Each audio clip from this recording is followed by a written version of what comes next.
Hi, this is Tim of the 1916 Company. Welcome and thanks for logging on. If you love this watch, email me, Team Mosso at the1916company.com for purchase, pricing, and availability questions concerning this watch.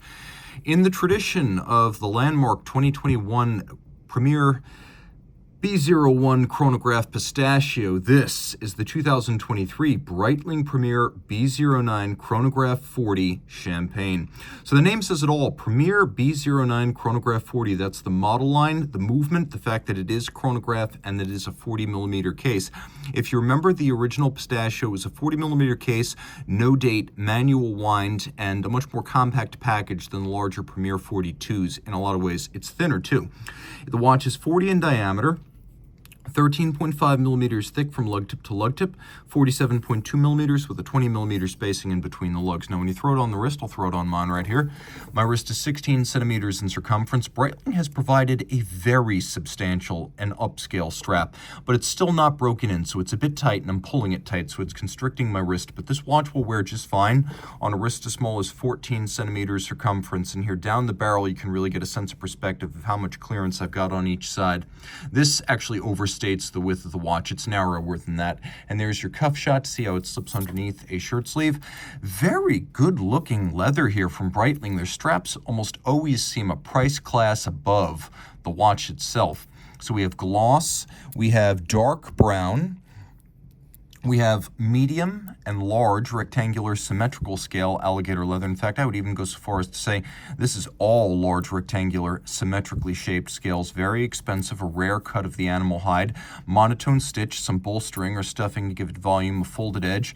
You can see fresh calfskin on the bottom, no crimping, no gouging. Brand new Breitling factory strap rolling around to the buckle. You can see it's steel, single fold, polished and satin externally, twin trigger release so it can't pop open accidentally. Rolling around to the case flank, I've always loved the way the bevels of the lugs of the Premier expand and wrap around the edge of the lug profile. So you can see we've also got satin, which expands into a longitudinally brushed mid-case with these lovely sort of mid-century modern longitudinal strakes dug into the case. And we have these vintage-inspired, satinated, polished, and beveled rectangular pushers. We have a stepped conical bezel and then a dramatically double-box cambered crystal that gives you the look of a vintage plexiglass. The dial, a dramatic, almost golden, metallic sunburst. And you can see that it also has azurage or concentric patterning in the sunken sub-registers. We have lovely polished applique Arabic numerals, vintage syringe-style hands. Outboard, there's a tachymetric scale that can be used with the chronograph functions to gauge the speed of a race car over a kilometer. You start the chronograph when the race car starts the kilometer. And then when the race car finishes the kilometer, you stop, and then you look at the number, 400 kilometers per hour. That's your race car. Must be on the Mulsanne Strait of the Circuit de la Sarthe at Le Mans. That's a fast speed for a race car. I should also mention that the watch features a little bit of lume. You can see it's a slightly faded photina designed to work harmoniously with the color of the dial. Turn the light out. You can see there it is. Not a real problem to see, but also no other references. So it's suggestive of the time rather than highly precise. Taking a look at the sub-register for chronograph minutes, you can see we've got these little marks at 3, 6, and 9 minutes. That's because that's how long-distance calls used to be billed back in the middle of the 20th century, and the mid-20th century is the touchstone for this entire design, harking back to the premieres of that era. You'll also note that when the chronograph reaches 12, the watch has instantaneous jumping minutes on the chronograph register, which is always a feather in the cap of any chronograph thusly equipped. It is a Breitling B09, which is the B01, albeit with manual winding. Let's take a look at that jump right there. And there we go.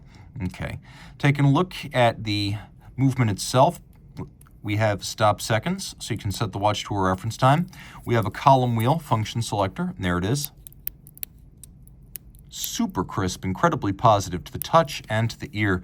Vertical clutch, so there's no extraneous movement of the chronograph seconds hand. It starts without any jump or stagger. That's a property of vertical clutches. They have no play in them, unlike lateral clutches. Also, with vertical clutches, if you want to leave the chrono running, it's safe to do so. And you can just use your center seconds full-time if you like to, so you have your seconds, your minutes, and your hours just like that.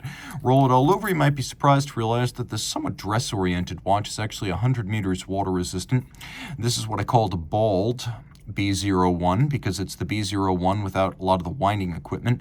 Manual wind helps the watch to be thinner. You can see it's a fairly large movement that fits well in this watch.